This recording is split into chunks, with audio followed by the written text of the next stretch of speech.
E agora a gente chama para um bate-papo aqui no nosso programa o diretor do Sindiserv, o Sindicato dos Servidores Municipais de Santos, Alexandre Manetti.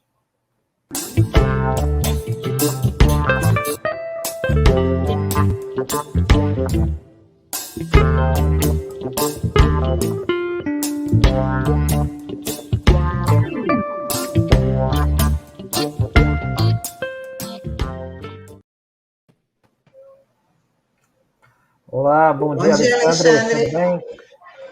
Bom dia, Tânia, bom dia a todos. Prazer estar aqui novamente nesse instrumento importante aí para qualificar, né, as ideias e o debate das ideias aqui na região, a Rádio RBA. Agradeço o convite. Bom dia, Alexandre. Alexandre, o nosso principal tema de hoje é a PEC 186, né, que ficou conhecida aí como a PEC que autoriza a volta do auxílio emergencial, mas, por outro lado, ela trouxe algumas armadilhas aí para o serviço público de uma forma geral, que ela foi aprovada em caráter relâmpago na Câmara, né, no Senado, em pouco mais de 72 horas, e a gente queria conversar com você a respeito disso. E, basicamente, já queria te fazer uma pergunta bem direta. O resumo da ópera é o seguinte: se a prefeitura, o poder público no geral, se endividar, quem vai pagar a conta é o servidor? É isso mesmo? É isso mesmo, Sandro. Quem vai pagar a conta é o servidor, mas não só o servidor, né? Como o servidor é um trabalhador, né, que está ali realizando um valor para a sociedade, né, de caráter fundamental, basta pensar, né, na saúde da nossa população, na educação do nosso povo, né, na assistência social, que cuida de esferas tão importantes, né, da vida, em todos os segmentos, inclusive nesse que o Carriço acabou de colocar, né, do que é um plano diretor, o que é pensar a cidade, ou seja, todos os serviços necessários ao nosso povo vão ser atingidos, né, na medida que os trabalhadores desse serviço serão atingidos, não tenha dúvida nenhuma. A conta está sendo repassada, né, de uma forma estúpida, né, para o serviço público e para a população. Esse é o resumo geral daquilo que o governo resolveu chamar de PEC emergencial, né, dando ao caráter do auxílio emergencial tão necessário, né, inclusive um auxílio insuficiente, que está sendo dado para a população que necessita, né, que é a PEC 186. Alexandre, a gente vem percebendo que entre as categorias que estão sendo mais punidas, né, com a legislação emergencial, estão os servidores públicos, né? Há vários ensaios, inclusive, para o outro segmento, que não necessariamente, o segmento da classe trabalhadora, que não necessariamente os servidores públicos, mas esses já foram também bastante punidos até antes da pandemia, com a supressão das garantias na CLT e etc. Agora, o que está acontecendo é que, sistematicamente, no que eu vou chamar aqui de legislação de exceção, dentro da legislação de emergência, você tem um pacote de legislação de exceção dirigido contra os servidores públicos. Então, todas as garantias da carreira de servidores públicos, como progressão, a organização das carreiras, a reposição das perdas salariais, etc., tudo isso está sendo trancado pela legislação de exceção. E, evidentemente, numa perspectiva de não se reverter essa situação. Aqui em Santos, já faz algum tempo, que os servidores públicos simplesmente não têm mais contato com a administração pública em processo de negociação. Que eu me recordo, na verdade, essa é uma manifestação recorrente dos servidores públicos. Acabou o diálogo. Como é que vocês pensam em se organizar contra essa nova situação? Porque não é um episódio. Isso se transformou numa política.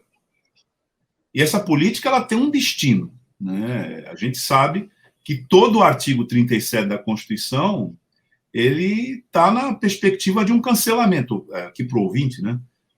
O artigo 37 é o que trata da administração pública, que trata dos concursos públicos, que trata, inclusive, dos princípios que regem a administração pública. Como é que vocês aqui em Santos estão se preparando para discutir essa pauta? Porque, na verdade, ela é uma pauta já, de destruição do serviço público aqui na cidade. Bem, boa pergunta, Douglas. Esse preparo ele já vem vindo de algum tempo, né? E nós precisamos auxiliar os servidores públicos enquanto instrumento sindical, como uma ferramenta sindical, uma ferramenta de organização. Precisamos, de todas as maneiras, e temos feito isso com uma certa constância, auxiliar a auto-organização dos servidores e da classe trabalhadora, né? Isso implica numa série de coisas. Eu queria lembrar o que você falou aqui, que é uma pauta, né, só colocar novamente esse ponto, né, de maneira geral, vamos olhar agora o que a gente está falando, né, sobre a PEC 186, e daí dessa totalidade, vamos vir aqui para Santos, né? Ela tem como objetivo, essa PEC 186, chamada de PEC emergencial, o objetivo básico é reduzir investimento público-social. Reduzir investimentos públicos sociais. Mas como? Aí que entra a questão, como fazer isso, né? Ela adota essas medidas que ela traz. Olha, precisa congelar salários, porque você tem que liberar uma parte do dinheiro, né, para outros interesses. Então, se o objetivo, e é este o objetivo, né, não só este, mas esse, de reduzir o investimento público na sociedade, então ela vai congelar salários, ela vai suspender concursos, né, e vai criar várias limitações. É um mecanismo que vai criando várias formas de limitar todos esses investimentos. Ou seja, no básico é você desmantelar a política pública que estrutura a sociedade brasileira, que estrutura os direitos dos trabalhadores, que estrutura a vida e a reprodução, né? A consequência social disso, se você pensar em termos de desenvolvimento socioeconômico do país, é um desastre. E aí o desastre logo se vê, né? Não de agora, mas daí logo à frente. A gente já está vivendo um desastre, né? Causado inclusive pela pandemia. Agora, esse plano, é importante a gente falar disso, né? Como é que se faz, então, todo esse desinvestimento na questão política, da política de sociedade, né? Do investimento público social? Vamos lembrar, aqui o ouvinte vai lembrar, e vocês também vão lembrar, quais foram as reformas apresentadas nos últimos anos que colocavam o seguinte: olha, nós temos a solução para o problema que estamos vivendo, né? Nós vamos ter uma solução para retomar o emprego, trabalho, para retomar o crescimento econômico, porque não tinha, né? Estamos congelados no tempo.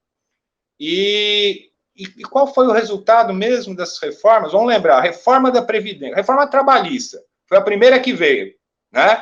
Já para assentar em cima dos direitos dos trabalhadores e para tentar, justamente, abrir esse campo de desinvestimento, né? Trouxe algum emprego?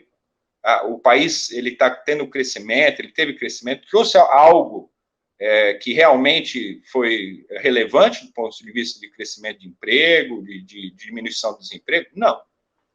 E a reforma da Previdência também foi vendida com a mesma ideia: vamos retomar emprego, a gente precisa de crescimento econômico. Teve algum impacto social significativo com a reforma da Previdência?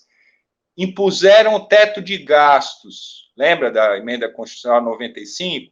Olha, precisamos colocar um teto, sabe, gente? Porque senão, veja, o dinheiro vai crescendo, a gente vai investindo muito em saúde e educação, e a gente tem que ter um teto.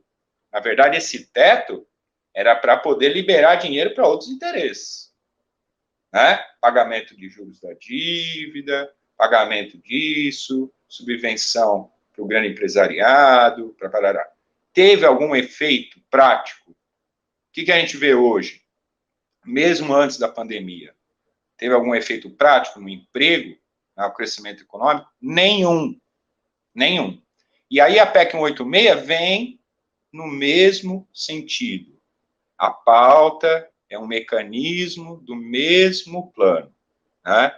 E, inclusive, um mecanismo que está sendo abandonado em vários países do mundo, né? Porque já se viu que, olha, não tem como, né? A não ser que você queira uma guerra civil banhada de sangue logo ali na frente, não tem como você ficar fazendo isso indefinidamente, né? Arrochando o povo, diminuindo direitos, e não cresce emprego, não cresce. Isso vai criando uma situação insustentável. E, para piorar, a gente agora tem uma situação de pandemia mal combatida por um governo federal irresponsável, né, que não se colocou a dialogar com todos os estados, não dialoga com municípios, né, faz as coisas achando que trocar ministro vai realmente mudar alguma coisa, e não vai, né, não vai, e não aconteceu, e não acontecerá, porque precisa de um diálogo, né, de articulação e de medidas e tal. E aí a gente está aí, nessa situação de hoje ter que chorar 2.000 mortes diárias, né, os locais de trabalho, por exemplo, da parte de segmentos da indústria, né, fechados ou virando locais de morte, né, porque vamos ser sinceros, vamos conversar diretamente, quando você tem que ir trabalhar, porque você tem que escolher, né, entre colocar o prato e tal, e você tem a escolha de um lado, você pode piorar as condições, então é um caminho de morte. De outro lado, se você vai para o trabalho e vai piorar as condições, é outro caminho de morte. Ou seja, a morte fica pairando a todo momento. Então, muitos locais de trabalho se transformam num local de sangue, né? É isso que está colocado. Escorre sangue pelo local de trabalho. Essa situação que a gente está vivendo, né? Ou, para exemplificar, né? Nós somos instrumento sindical, e aí você escuta a unidade de saúde falando, olha, já tem um entubado, outro entrou na beneficência, está lá internado, um desenganado, e eu tenho 7, numa unidade só de saúde, 7 afastados. E você acha que amanhã vai melhorar? Né? É complicado.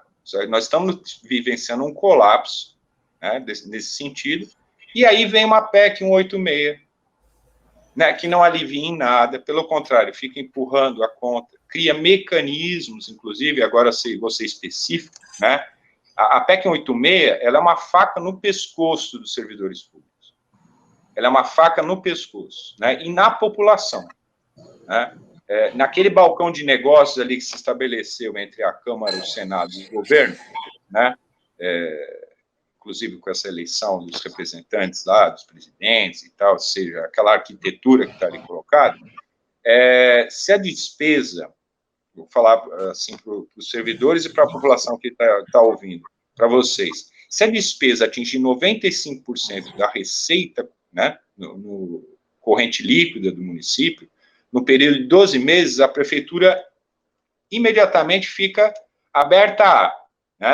a poder decretar que não vai dar nenhum reajuste, não é nem aumento de salário, né, ou qualquer outra vantagem. Ela não pode mais criar cargos, mesmo que haja uma necessidade, porque vai aumentar a despesa. A gente o governo, pela PEC 186, está pensando tudo pelo lado financeiro, tudo pelo lado da moeda, e nada pelo lado da necessidade, nada pelo lado público, né?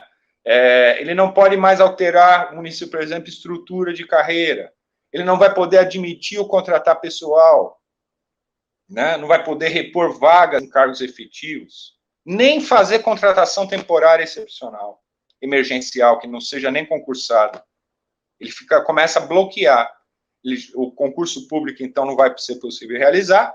Ele não pode mais mexer na própria estrutura de serviço público, ou seja, não, então, para que você vai Como que você vai tocar uma cidade a partir da perspectiva de necessidades da população, se você não pode mais mexer na estrutura de serviço público? Alexandre, nós não estaríamos, com essa descrição que você deu e que você apresentou, na prática já vivendo o desmantelamento do Estado, inclusive pelo cancelamento daquilo que a gente dizia antes, aquelas normas, né, que estabeleciam garantias para o serviço público e para o servidor público e para o acesso, inclusive, à máquina pública mediante impessoalidade, através de concurso, na medida em que, quando a gente perde, né, essa garantia, quando a gente perde essa possibilidade, a gente não fica numa situação em que não haja uma contrapartida. Que é a entrega da gestão dos serviços públicos para as organizações sociais. Aqui em Santos, por exemplo, a gente tem um quadro bastante eloquente dessa situação na área da saúde, com as UPAs e os orçamentos milionários, e sempre pouco fiscalizados, ou às vezes não fiscalizados, porque essas concessões autorizavam, inclusive, o controle pelo Poder Legislativo, mas tem sempre um problema, né, de cancelamento de audiências, etc., envolvendo essa pauta. Isso no lado das organizações sociais para a saúde. Mas você tem um outro lado, que é o das organizações sociais que atuam nos territórios mais vulneráveis e que acabam virando uma espécie de cabrestamento eleitoral. Porque se você pegar o mapa das eleições, das últimas eleições, a votação do poder constituído aqui, que praticamente não teve nenhuma política para aquela área, foi altíssima. Foi altíssima. Então, se pegar, por exemplo, só um exemplo aqui, o DIC, e toda aquela tragédia social, né, que a gente encontra ali, as pessoas vivendo uma situação absolutamente injustificável, os índices de votação no poder municipal, né, atual foram altíssimos lá. Então, a pergunta que eu te faço, porque você fez uma exposição aqui muito consistente do que está acontecendo. Então, a gente tem na PEC 186, de contrabando, uma legislação de exceção diretamente punindo o servidor público, mas o serviço público também, né, a ser prestado para a população. Então, eu quero te fazer essa pergunta, se nós já não estamos vivendo, né, dentro, que é uma crueldade, se for isso, né, muito maior, né, dentro da legislação de emergência, com essa legislação de exceção, o desmantelamento do Estado e, assim, uma perspectiva a continuar dessa forma irreversível. Queria que você falasse sobre isso e desse sua opinião sobre esse tema. Eu não sei se o Sandro parece que ia acrescentar era só para coisa. complementar isso que você estava argumentando, Douglas, como é um projeto político para penalizar os servidores, porque até mesmo os defensores dessa PEC em nenhum momento falam, por exemplo, de redução de gastos para cargos comissionados, para as empresas terceirizadas, para as organizações sociais e até mesmo para salários de prefeito, secretariado, para criar um teto, porque, como o Alexandre explicou muito bem aqui, foi criado de uma maneira popular aqui para os internados de ouvido, o teto do teto, né? Ou seja, a gente já tem aquele estrangulamento do teto de gastos e agora foi criado um novo teto para confirmar justamente esse projeto político para penalizar o servidor de carreira, que é aquele servidor concursado, que tem compromisso com a sociedade, que não está à mercê dos interesses políticos, né, locais, estaduais, enfim. Era só para complementar nesse sentido. Perfeito. O Douglas colocou aí a questão se a gente não está vivendo, né, já um desmantelamento do Estado, né? Eu sou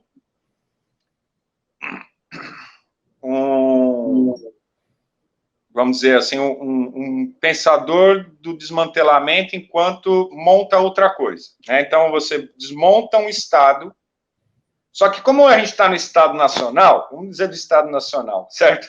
Se você não tem como sair disso, né? Então, se você está desmontando um lado, é porque você está querendo montar outro, né? ou o copo está meio cheio, meio... Não, o copo é o copo.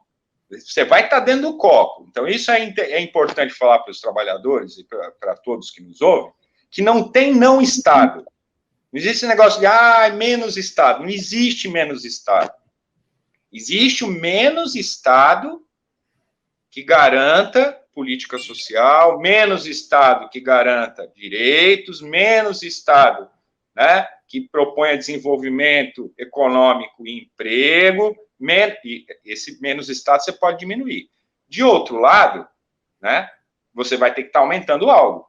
Então, se vai ter mais Estado, vai ter mais Estado voltado para grandes interesses, para retirar lucro de dentro da sociedade para outros interesses, ou para se esvair o país, né, das suas riquezas, vai ter mais Estado com trabalhadores cada vez mais precarizados, vai ter mais Estado com mais desemprego, e aí isso vai ter. É esse projeto de Estado que está sendo feito, que a gente já está vivenciando, né? Nós estamos vendo, através de PEC 186, através de reforma trabalhista, reforma da Previdência, o nome de reforma, né? O projeto, né, que o Douglas bem colocou, se está em andamento, está aí, e vem firme, e com força, e rápido, basta ver aí, que nem você colocou, a velocidade com que se deu a votação, né, que é o famoso passar a boiada, né, passar a boiada. Então, está passando, opa, vamos passar mais 12 boi, pronto, passou. Passar mais 10, e passa. Né? Passar mais 20, e passa. E vai vir mais na frente. Né? Vai vir mais na frente. Então, veja, quem que está ganhando? Para quem esse Estado está sendo gestado? Para quem esse Estado está sendo melhor? Porque para mim não é. Para você, para o jornalista que está aí, trabalhador, não é. É para alguém? Não, não é. Então, para quem é? Porque tem que estar sendo para alguém. Né? Se a PEC precariza, explora mais os trabalhadores do serviço público, se a reforma trabalhista colocou problemas que hoje exploram mais os trabalhadores dos setores privados, de outros setores da sociedade, né? Se quase metade da riqueza pública do orçamento é usado para pagar juros e amortização de dívida pública, metade de tudo que nós produzimos enquanto brasileiros, metade da laranjinha é passada para não brasileiros ou para brasileiros que andam de iate, certo? E tem mais de um iate, inclusive. E não sou eu, não é ninguém. Se o governo só olha o lado da despesa, dizendo que tem que conter despesa, dizendo que conter gasto, e ele não olha, né, a taxação. Aliás, é um dos únicos países do mundo. Ele não taxa os super ricos, né? Um dos únicos países do mundo que não faz nada nesse sentido. Nada. Só fala que vai fazer, mas não faz. Né? Ele não diminui a regressividade do nosso sistema tributário, quer dizer o seguinte: quem paga mais imposto? Quem paga mais imposto no país? É o cara de cima, lá, os bambambam, ou é a classe trabalhadora aqui embaixo, no consumo tal? É a classe trabalhadora. Ela paga mais imposto relativamente ao quanto ganha do que o resto. Ou seja, não mexe nesse lado. Né? Quem é mais pobre é mais penalizado. Né? Um dos poucos países onde não se faz nada. A dívida pública aumentou muito, né, em decorrência da queda de arrecadação, da recessão, de renúncia fiscal, do aumento dos gastos com pagamento desses juros. Para quem vai servir esse Estado? Eu penso que nós já estamos vivenciando, e para mim, enquanto trabalhador, só tem uma saída. E a saída não é fácil, ela não é rápida, ela inclui muito trabalho, que é me organizar junto aos meus, junto a quem trabalha. Né? Porque quem não trabalha, ou que vive do trabalho dos outros, está organizado. Porque esse tipo de governo que está aí, né, fazendo isso, ele está amando de alguém, e é dessa parte da sociedade organizada. Acho que eu falei demais. Né? Manete, antes de eu te fazer uma pergunta, eu queria registrar só as participações aqui da nossa conversa. O Marcos Robert, ele fala que é um debate de altíssimo nível. Alexandre, vejo todos sabotados. É isso, né? Ele também fala, não dando condições e empurrando os servidores para o arquivo morto, que é essa situação de... O Almir Manuel, ele fala precarização e terceirização dos servidores públicos. Manete, hoje eu queria trazer aqui um pouquinho mais para a nossa realidade, que é a questão da pandemia, e a gente está passando aí por umas medidas restritivas impostas pelo governo do estado, algumas prefeituras obedecendo às decisões do governo do estado, e Santos já está aí num semi-lockdown, né, com a praia fechada, e com um toque de recolher das 8 da noite às 5 da manhã. Eu queria saber, assim, que respaldo também o poder público está dando para os servidores, já que os servidores vão ser bastante exigidos, estão sendo bastante exigidos no serviço para poder cumprir essas determinações, como fiscalização, atendimento na saúde, e se está tendo uma conversa entre a prefeitura e o sindicato nesse sentido. Não está tendo essa conversa, não. Todas as medidas que o sindicato, né, captou da categoria, né, e desses problemas vivenciados pelos servidores públicos, a gente transformou em documento e avisou ao governo, né, nas suas N formas, e aí todos estão avisados, né, secretário de Educação, secretário de Saúde, e dirigido ao gabinete, né? O diálogo é na base do aviso e da denúncia e da pancada. Esse é o diálogo, né? Não há diálogo, né? Eu entendo que nesse momento de pandemia, né, pouco se fez em relação a organização do trabalho, muitas coisas que aconteceram em relação à organização do trabalho, porque vamos ter trabalhos variados mesmo, olha, o pessoal da saúde não tem vez, é isso mesmo, a linha de frente, entendeu? E atenção, soldados, levantem, pau na máquina, né? É isso, no final é isso. O que está trazendo, né, estresse, problemas vários de saúde mental, inclusive, né? A gente está vendo aí, não é só aqui em Santos. Em Santos, esse diálogo é muito ruim, né? Poucas vezes tem se feito esse diálogo em relação à pandemia, por exemplo, né? E das necessidades. O sindicato entende isso a partir sempre da organização dos trabalhadores nos seus locais de trabalho, né? E incentiva isso, e é uma ferramenta para isso, né? Quem sabe mais do que está acontecendo e precisa, e aí o governo precisa ter esse conceito bem claro, esse instrumento bem claro, de que ouvir as informações que vêm da base é o importante para garantir uma tática de controle, não é controle, combate ao Covid-19, à pandemia, precisa ter um canal de circulação de informação muito, muito rápido, muito organizado. É só olhar para a China, não é? O que a China fez? Se ela não fez, cercar, controlar, aliás, cercou, rastrear 470 mil voluntários do Partido Comunista Chinês, comitês de bairro, exército, entende? Povo, cercando, rastreando, controlando, tratar, trata, achou, trata, isola, trata.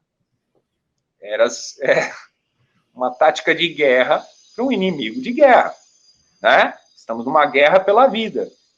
Então, não só a China, outros países fizeram, né? Estou dando aqui o exemplo da China, ou do Vietnã, ou a mesma Alemanha também fez um rastreamento bruto e tal, etc. Todos fizeram, o Brasil não fez. Então, o Brasil não teve lockdown. Não vem com essa conversa que teve lockdown, porque não teve lockdown. O lockdown é isso. É coisa organizada, rastreando, achando, né? E tal. Não teve. Então, nós estamos na situação que estamos, por N características, N problemas. Então, no serviço público, era onde teria que ter mais esse diálogo, né? De ouvir e de dialogar com os problemas que são gerados lá. E organizar os servidores e tal. Há muitas partes da organização acontecem, Santos? Acontecem. Não estou falando que é vazio. Não é vazio, acontece.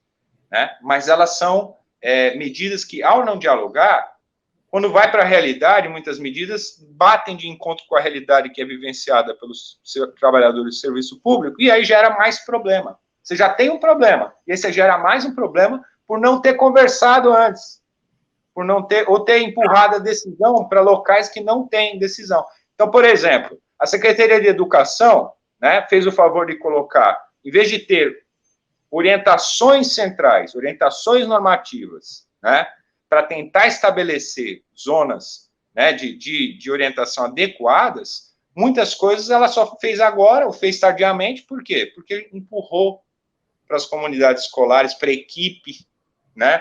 Equipe, eu digo aqui, a direção da escola, assistente de direção, tem uma equipe ali, técnica, além dos professores, dos cozinheiros, dos inspetores e tal. Empurrou.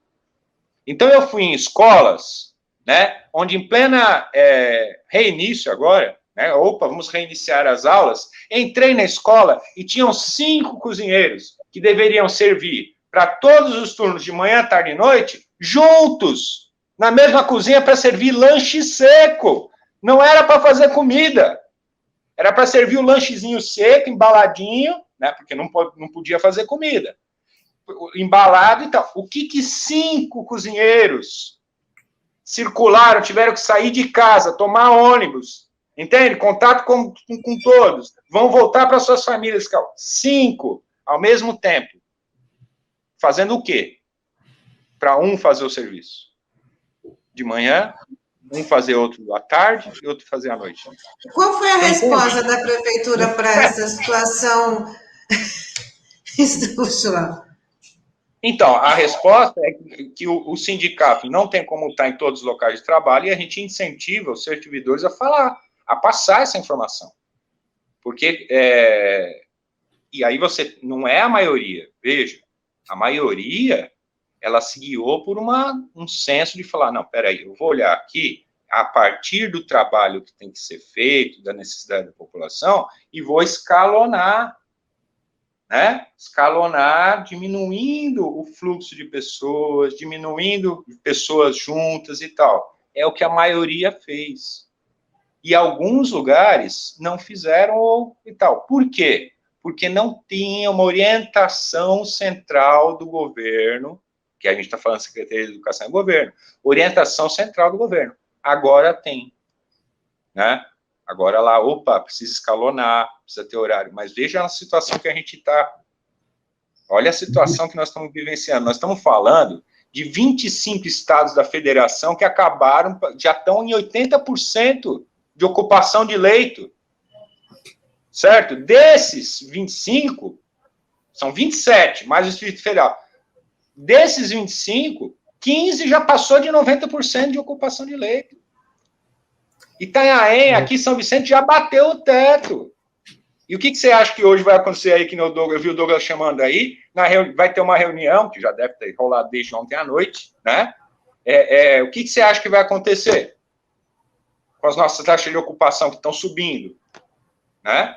E a gente vai ter que dar um jeito, porque a gente não vive isolado da sociedade, né? A Santos vive isolado, não vive, né? Se não tiver leito lá na cidade do lado, ele vai para uma outra cidade, não tem jeito, senão a pessoa morre. E só para exemplificar essa questão da falta de uma diretriz na prefeitura, o que é algo bastante sintomático, que tem tudo a ver com o que a gente conversou aqui hoje, sobre a falta de diálogo com os servidores, é que a Secretaria de Gestão, que normalmente é que faz esse diálogo com a categoria, está sem um titular há 3 vezes, né? Desde que o Rogério Santos assumiu, não tem um titular, né? Então isso exemplifica bem esse dia a dia aí que vocês estão passando com a questão da Covid, né?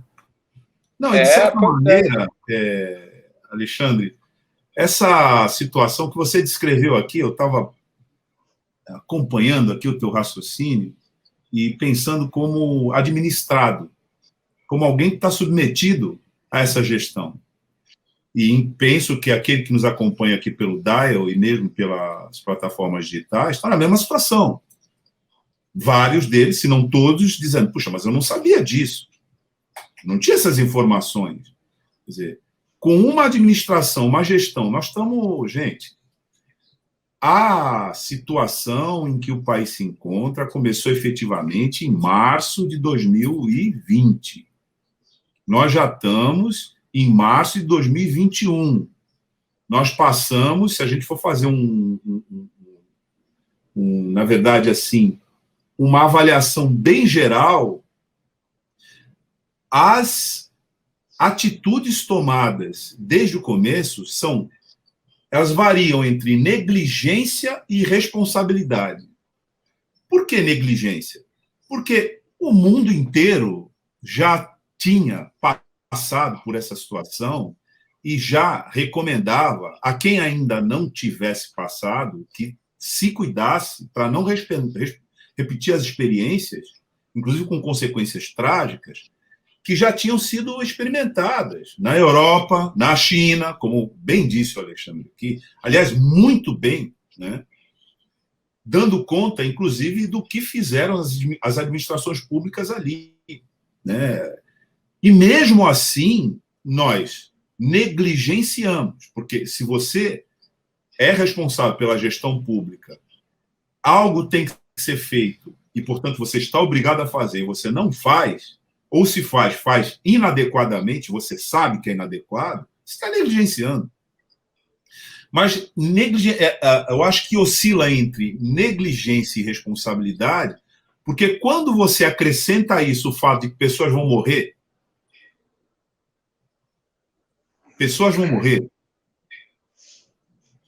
aí é irresponsabilidade, né? Então, o Alexandre descreveu um quadro aqui para a gente que nos permite entender as consequências, e aí nós estamos falando com dirigente sindical dos servidores na cidade de Santos. Nós não estamos falando em tese. Ele faz parte da direção do sindicato dos trabalhadores que servem o interesse público na cidade de Santos. Ele alinhou aqui várias informações que a tradução é: nós pagamos impostos, nós pagamos contribuição para isso. Para isso aí. E assim, a reunião que vai se dar logo mais é uma reunião do desespero. Porque quando você tem 100% da capacidade de atendimento da população comprometido, é desesperador. Aí você começa a ver relatos passarem aqui na RBA, como a gente não queria falar isso, nós não queríamos dar isso aqui. É evidente que não queríamos dar isso aqui. Mas a gente é obrigado a falar aqui que os médicos da região estão tendo que olhar vários doentes e escolher quem vai receber auxílio e quem vai morrer. Você tem condições de entender qual é o trauma que uma pessoa que passa por essa experiência carrega para a vida dela inteira? Uma pessoa que tem alguma empatia, sensibilidade, não é preciso ter muita, não. Né? Para falar assim, eu decidi que aquela pessoa iria morrer. Você tem dimensão do que é isso? E esse, normalmente, é o servidor público. Então, eu quero ressaltar isso aqui, Alexandre, primeiro pela abrangência da exposição que você fez, né? E diria a consistência também, né? Da posição que você ocupa, de dirigente sindical. E como isso é importante para nós todos. Você que nos ouve aí, você que nos acompanha pelas plataformas digitais, essa é a realidade. Essa é a realidade. Que, infelizmente, ela é gerada não é só pelo vírus, mas é pelo vírus associado à negligência administrativa. Se tem a causa da morte, tem a agravante. E a gente vem insistindo nisso aqui. Quando se falar em mortes da pandemia, tem que se falar em mortes e mortes evitáveis. E aí isso se complementa com o que a gente ouviu aqui, né, do Alexandre, a exposição. Ele alinhou algumas. Ele falou da China, ele falou do Vietnã, ele falou de Cuba, ele falou da Alemanha. Não foi à toa que ele falou. Então, eu como administrado, eu como cidadão, e acredito que cidadãs também, todos aqui que vivem nessa cidade, temos que ouvir a recomendação desse dirigente sindical com muita atenção e muita consciência também, né? Alexandre, eu queria que você... Nós já estamos, infelizmente, caminhando aqui para o final da nossa edição de hoje, do Manhã RBA Litoral, mas eu queria que você fizesse, a partir da experiência de todo o trabalho que você vem apresentando aqui, que você mostrou aqui nessa entrevista, que você fizesse suas observações sobre essa situação atual e o que é prioritário que todos nós façamos, inclusive você deve estar passando por essa discussão no sindicato, né, para esse momento. O que a gente deve, diante dessas circunstâncias todas, vocês devem ter propostas de encaminhamento, né? Eu queria que você falasse aqui, não só para os servidores, mas a impressão que a gente tem é que quando você fala para a sociedade toda, né? Então, se fosse possível, que você dissesse isso. Obrigado, Douglas. Eu gostaria de estar falando, não falando para a sociedade toda, mas que a sociedade toda estivesse se falando, né? Porque nós estamos num momento, na minha avaliação, na nossa avaliação, né, de extremo perigo, inclusive, para o futuro, né, para a próxima geração. Sabemos que somos seres finitos, né? Não sei o que acontece depois, mas assim, aqui nós temos uma finitude, né? Mas ela não acaba conosco. Nossas ideias, nossos valores, eles têm que ser passados e transformados, superados e tal. Eu diria que nesse momento, para nosso povo, né? Eu me incluo aí. Nós temos que tomar o máximo de cuidado possível conosco, com os nossos, né, em primeiro lugar, porque estamos diante de um vírus que mudou. Esse vírus mudou e se tornou mais de duas vezes mais forte e mais rápido. Ou seja, nós entramos numa guerra, que nem o Douglas falou, em março de 2020, contra um inimigo. Estamos cansados, estamos esgotando os nossos profissionais que estão na linha de frente, estamos há 1 ano nesse combate, e agora estamos no mesmo combate com um inimigo 2 vezes mais rápido e mais forte. Então, não é pouca coisa, isso é muita coisa. Se nós não valorizarmos os nossos serviços públicos, né? Isso se vê aí quando agora vemos hospitais particulares, vão pedir vaga para quem? Que bater no teto. Para quem que eles vão pedir? No serviço público? Não, no hospital público, porque, né, se nós não tivermos um Estado que seja favorável aos trabalhadores e que mantenha e que amplie esse serviço público, nesse momento e para frente, nós vamos ter o que o Douglas falou, nós estamos falando de uma irresponsabilidade em relação à vida, e vamos ter mais mortes. Mortes dos nossos familiares, dos nossos conhecidos, dos nossos colegas de trabalho, mortes que podem ser evitadas. A partir da nossa posição, entendendo que a ciência precisa ser o nosso norte, não é achismo, não é negacionismo, né, que vai fazer a situação mudar, a gente precisa se nortear pelos trabalhadores que realizam a ciência e que fazem o conhecimento. Precisamos nos manter, quem puder, isolados e aos seus, desta forma, o máximo possível, né? E em relação a aqueles que deveriam, né, e que usufruíram, né, dos nossos anseios enquanto povo, enquanto trabalhadores, no voto, né, que eles foram votados por talvez representarem aquilo que a sociedade deseja para si, é cobrança do que tem que fazer. Então, realmente, eu não posso ir lá me mobilizar na frente do candidato que agora é governo e tal, então você vai para a rede social, você vai fazer a crítica, você vai cobrar que as coisas sejam encaminhadas, que sejam resolvidas. Não é possível, que nem falou aí, você aqui na Zona Noroeste tem uma UPA que está tocada lá para uma organização social, recebendo milhões, certo? E aí bota um container, e agora você quer usar a rede de atenção básica de saúde achando que vai transformar a rede básica de saúde das policlínicas numa extensão do hospital, porque não vai. Não vai, não tem respirador na policlínica, não tem oxigênio, né? Desmontou o hospital de campanha? Desmontou ou não desmontou? Desmontou. Então. E agora? Nós estamos na mesma, como é que fala? Na mesma capacidade chinesa de montar um hospital em 10 dias? Milhares de... Não estamos, né? Então, assim, a gente vai precisar, né, que sejam mais ágeis os nossos governos, o governo municipal em Santos, né, precisa ser ágil com os governos da região, e aí ele está certo, tem que chamar mesmo, tem que conversar com São Vicente, com Guarujá, com o Batão do lado, porque nós não vamos escapar disso, né?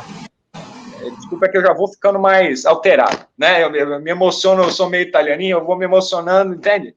Então, assim, nós precisamos dessa articulação. Nós precisamos que o governo dê resposta, nós precisamos de auxílio para a população, né? Nós vimos aí o governo do estado de São Paulo, por exemplo, agora colocar que, olha, eu preciso dar um auxílio para os empresários, para as empresas, para os pequenos negócios, né? Porque precisa mesmo. E se não tiver vindo do governo federal, vai ter que fazer aqui no estado. E se não tiver vindo do estado, vai ter que... Aliás, eu diria que vai ter que fazer o federal, o estadual e o municipal. Porque se não fizer, a gente vai estar cultivando a semente, né, de acabando qualquer diálogo, né, e de que o diálogo vai ter que ser feito em outras bases, sobre outros argumentos, né? Ninguém quer ficar entre comer e morrer, né, por conta de responsabilidade de coisas que teriam que ser tocadas, e não são tocadas. Se não são tocadas, não são levadas adiante, há o risco de ter rebeliões e tal, lógico, e, aliás, se eu fosse para a rua por conta de uma rebelião popular, para exigir, né, o que os governos têm que se fazer e que o Estado tem que fazer, tem que ir para a rua mesmo. Mas tem Covid, mas vai ter que ir. Porque aí você fica entre a morte e a morte. Qual que você vai escolher? Né? A morte ou a morte com possibilidade de vida? Para você, para os seus familiares e tal. Então, a gente tem que cobrar os governos e tem que se organizar enquanto classe trabalhadora. Saber que a nossa classe é o que nos salva. Né? Não é a gente da elite financeira que está lá encostada, lá, lucrando, que vai te atender no hospital, que vai te atender na policlínica, que vai ser seu professor, que vai trabalhar para ter receita no município, que vai fiscalizar. Não é. São trabalhadores. Desculpa se eu me alonguei. Não, imagina, Alexandre, eu acho que nessa situação, e nesse momento, mas para ser mais preciso, né, nós precisamos ter realmente, não dá para tergiversar, não dá para a gente falar sem ter muita precisão, contundência, incisividade, porque a gente já está vivendo as consequências da gente ficar tergiversando sobre uma realidade absolutamente letal, né? Acho que não tem outra palavra para a gente classificar como essa que nós estamos vivendo. O problema é que essa letalidade, ela não tem sido percebida adequadamente por grande parte da sociedade, o que aumenta mais para nós, em prejuízo do povo, a situação sanitária e política. Essa que é a questão. Então, a gente agradece muito a tua participação aqui no Manhã Brasil RBA hoje, né? Porque a gente precisa entender não só a questão mais geral, mas local, a tradução local dos problemas que estão acontecendo aqui. Os interlocutores locais são fundamentais nisso, e você, aqui com a exposição que você fez, nos ajuda muito a entender o que está se passando. A gente agradece a sua participação aqui no Manhã Brasil Atual, viu, Alexandre? Eu que agradeço a oportunidade, né? É importante a gente participar com gente que qualifique, né? Que vá, como eu chamo aí, que seja radical, no sentido de ir na raiz, né? De ir na raiz dos problemas e não ficar... infelizmente, temos uma parte da população que ainda está muito tomada, né? Pela superfície dos problemas, né? E não pela raiz. Eu agradeço novamente, Tânia, Douglas. Obrigada. Só para dar uma satisfação aqui, acho que o Sandro teve algum probleminha, então sabe como é que é, né? Nessa era da internet. Também. E nessa era da internet. Esse programa possível. Obrigada, Manete. Até uma próxima oportunidade. Até a próxima.